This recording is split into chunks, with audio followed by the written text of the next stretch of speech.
감사하기도 하고 설교를 늘 하는 목사임에도 아이들 앞에서 설교하는 것이 참 힘들어요. 아이들의 눈높이로 설교하는 것이 결코 쉽지 않아서 아이들을 가르치는 전사님이나 우리 선생님들이 참 대단하다는 생각이 들어요. 어른들이야 우리가 늘 사용하는 언어가 있고 또 설명이 되니까, 하지만 아이들이 조금 걱정이 돼서 제가 고민을 좀 많이 했습니다만, 어쨌든 아이들이 잘 이해하리라 또 믿고 또 말씀을 함께 나누려고 합니다. 마가복음 10장 우리가 읽은 13절부터 16절까지만 사실 읽었는데, 10장에는 세 그룹이 나와요. 하나는 어린아이의 그룹, 그리고 두 번째는 부자라고 하는, 다른 성경에서는 부자 청년으로 나오기도 합니다만 부자라고 하는 사람이 등장을 하고, 마지막 세 번째는 제자들, 특별히 베드로가 예수님께 질문을 하는 내용이 등장을 해요. 이 질문들이 다 같은 주제로 되어 있어요. 하나님의 나라 또는 영생 또는 제자도에 관한 말씀으로 같이 연결이 되어 있어요. 이 세 개의 그룹이라고 하는 이 그룹의 차이점들이 있고, 다시 말하면 어린아이는 천국 갈 수 있냐, 부자는 천국 갈 수 있냐, 제자는 천국 갈 수 있느냐라고 하는 질문이에요. 이 질문들 속에서 공통점은 어린아이라고 해서 천국 가는 것이 아니다, 부자라고 해서 천국 가는 건 아니다, 제자라고 해서 누구나 천국 가는 것은 아니다라는 거예요. 그러면 누가 천국 갈 수 있느냐, 어떠한 사람이 천국 갈 수 있느냐, 어떻게 하면 천국 갈 수 있느냐라고 하는 답을 주시는 거예요. 그래서 내가 나이가 적던 나이가 많든, 또는 사회적으로 부자가 됐던 부자가 되지 않던, 또는 내가 예수님을 사랑한다라고 말하고 예수님을 따른다고 말하는 제자들이라도 다시 한번 정말 내가 구원받을 수 있는가를 점검해 볼 수 있는 기준을 오늘 말씀하신다는 거예요. 오늘 주일학교와 함께 예배를 드리니까 우리 태준아, 예수님이 누구야?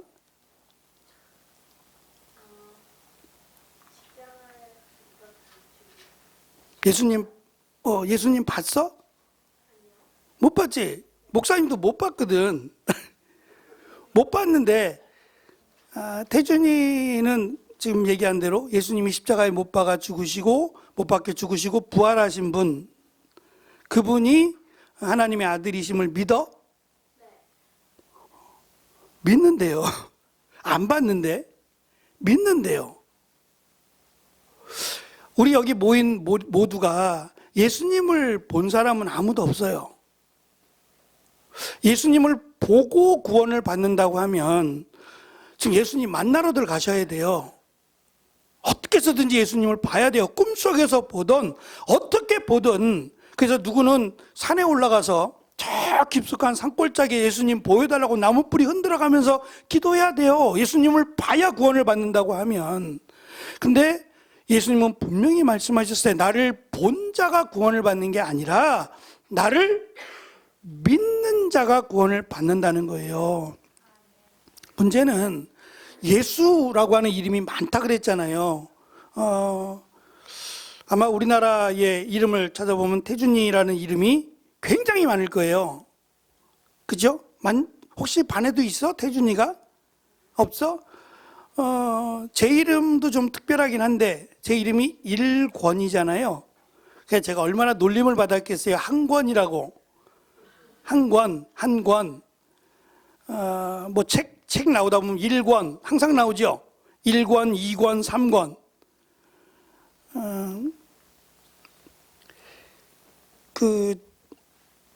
사당동에 가시면 목사님 이름이 일봉인가 목사님이 그래요. 근데 그 동생이 이봉이고, 세 번째는 삼봉이에요.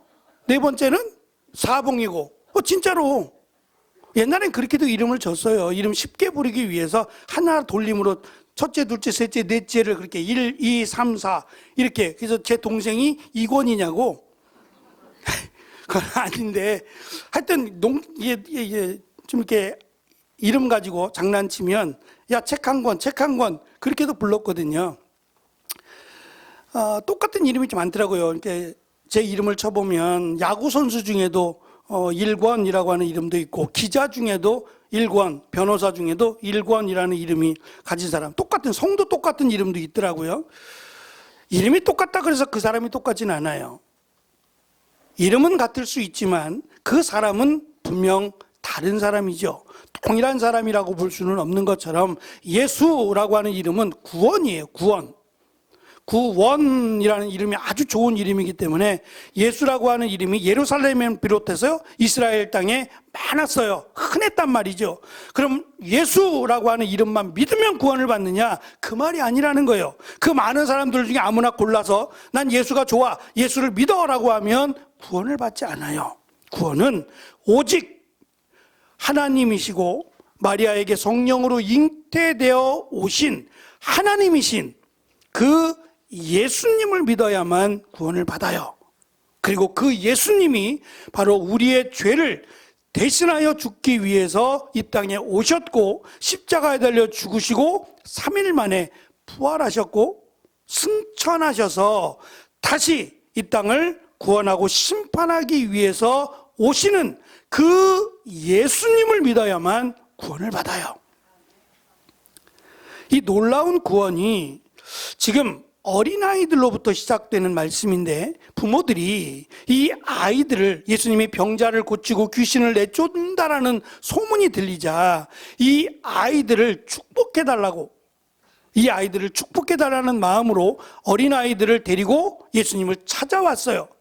한 명이 아니라 여러 부모들인 것 같아요. 아마 서로 이야기들을 했던 것 같지요. 그래서 아이들을 둔 부모들이 예수님에게 기도해달라고, 아이들을 축복해달라는 마음으로 찾아왔는데, 아이들이 오면은 분위기가 어떻게 돼요? 조용해요? 시끄러워요? 왜 시끄럽지? 왜 아이들이 있으면 시끄럽지? 그러니까 왜 말이 많지, 아이들은?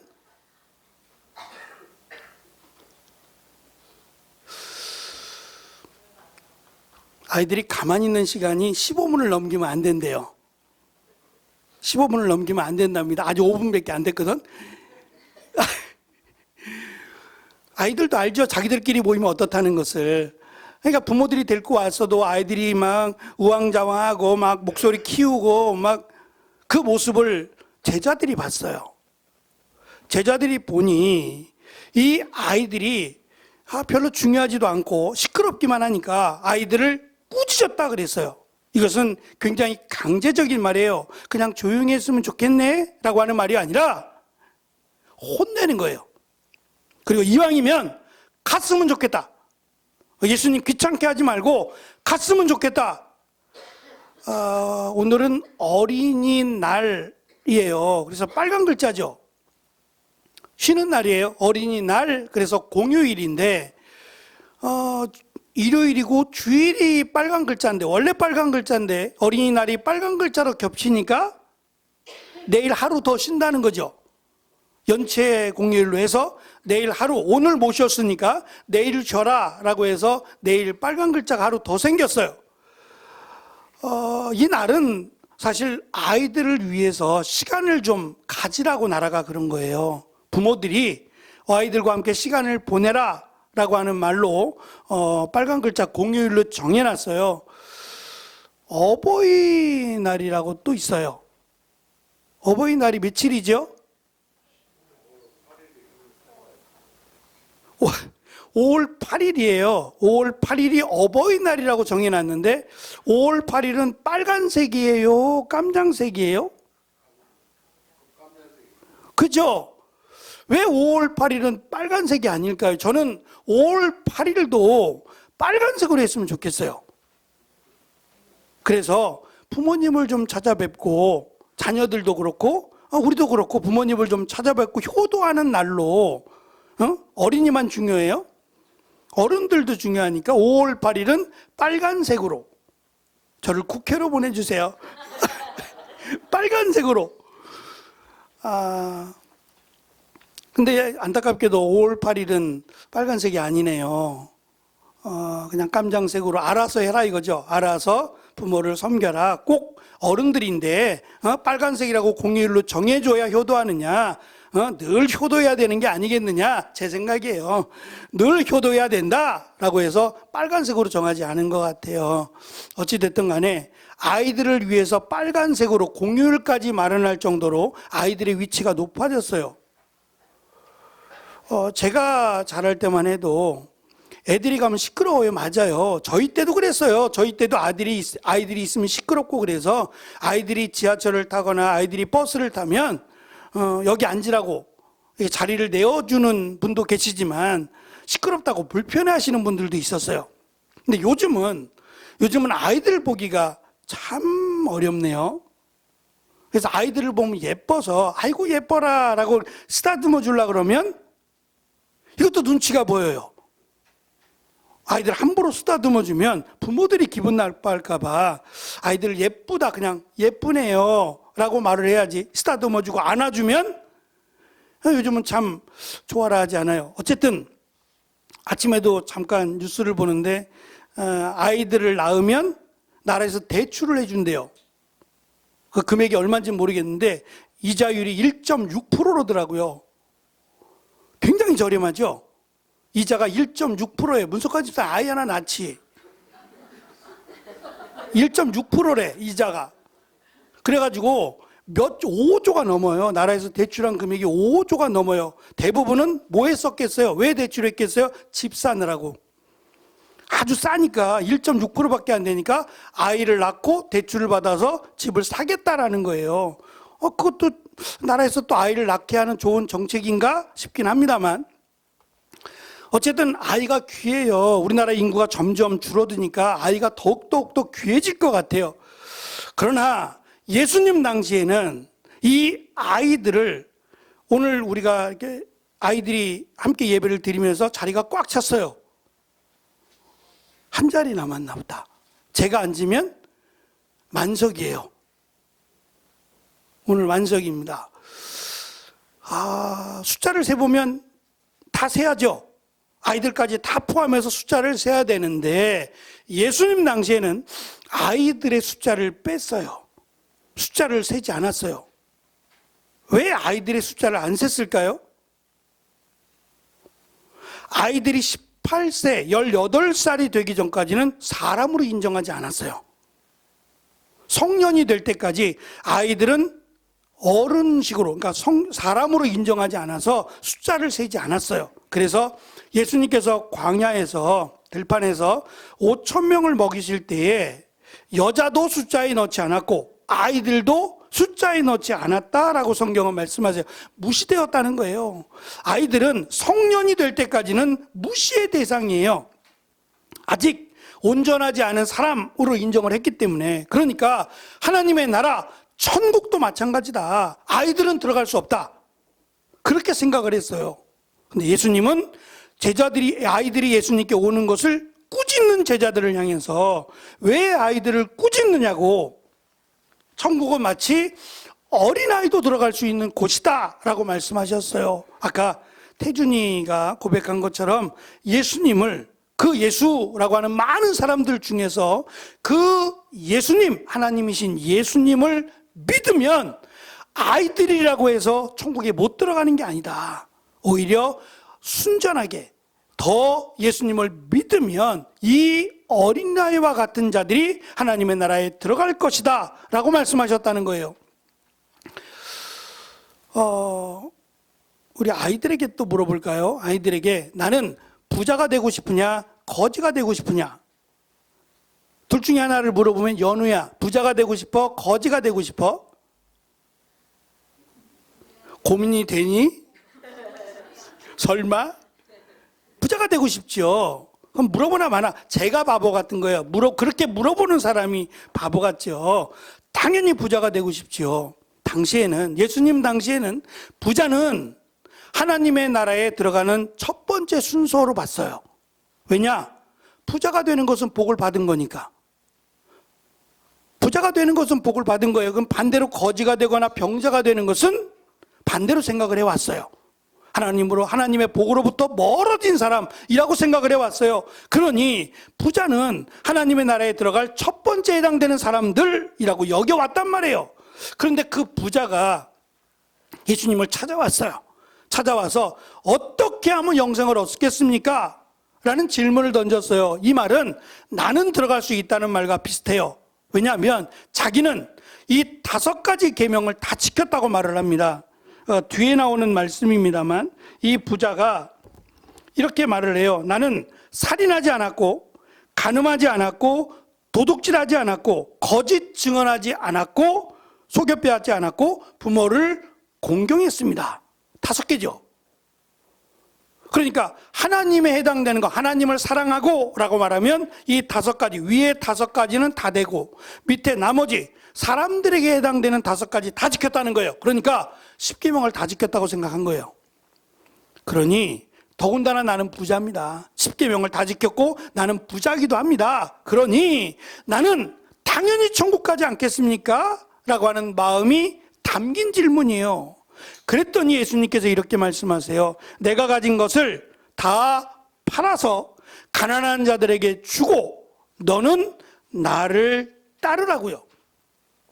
그럼 끝난 게 아니죠. 예수님을 따르면서 예수님이 누구라는 것을, 예수님이 메시아라는 것을 믿을 것이다. 그러면 영생을 얻을 것이라는 거예요. 재물을 다 팔고 예수님을 따르기만 하면 구원을 받는 게 아니에요. 그래서 3번째, 이제 베드로가 물어요. 그죠? 예수님, 우리는 모든 것을 버리고 예수님을 따랐습니다. 그러니 우리는 구원을 받겠지요.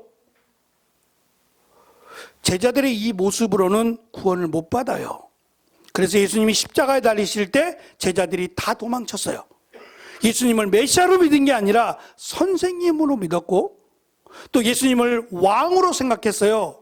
그래서 예수님이 왕이 되면 나를 한 자리 차지해 줄 걸로 이 얄팍한 마음으로 예수님을 따랐거든요. 예수님은 버리라 그러지 않았어요. 팔라 그랬죠. 팔아서 주라고 했죠. 그리고 예수님을 따르라고 한 것은 예수님을 믿으라고 하는 거였어요. 근데 제자들도 예수님을 따른다고 말하지만 예수님을 메시아로는 믿지 못해요. 그래서 예수님은 오히려 부자가 천국에 들어가는 것이 마치 낙타라고 하는 짐승, 큰 짐승 중에 코끼리 빼고는 제일 클 것 같아요. 이 낙타라고 하는, 자기들이 볼 때에는 이 이스라엘 땅에서는 코끼리 볼 수는 없고 가장 큰 짐승이 낙타였어요. 사막에서 물을 좀 많이 먹고 사막을 횡단하는 그런 짐승, 큰 짐승이 낙타인데 이 짐승이 마치 바늘 귀로 들어가는 것이 더 쉽다고 하셨어요. 그만큼 부자가 하나님의 나라에 들어가기 어렵다는 거죠. 부자니까 하나님의 나라에 들어가는 것이 아니라는 말씀이에요. 또 나는 제자입니다 라고 말하는 사람이라도 정말 예수님을 온전히 믿지 못하면 하나님의 나라에 들어갈 수 없다는 거예요. 그런데 실제로 아무것도 갖고 있지 않아서 부모의 도움을 받아야 돼요. 아무것도 소유하고 있지 않는 어린아이라 할지라도 예수님을 믿으면, 그래서 아이라고 예수님을 따를 수는 없겠지만 예수님을 정말로 잘 믿으면, 그 예수님을 메시아로 하나님의 아들로 믿으면 이 아이들은 구원을 받는다는 거예요. 어찌 보면 참 쉬워요. 너무 쉬워요. 그런데 어른들은 생각이 많아요. 생각이 많고 내가 무언가를 해야 구원을 받는 것처럼 생각을 하고, 내가 예수님을 믿으면 구원을 받는 것을 공짜라고 자꾸 생각을 하세요. 공짜가 아니에요. 예수님이 이미 값을 치르셨어요.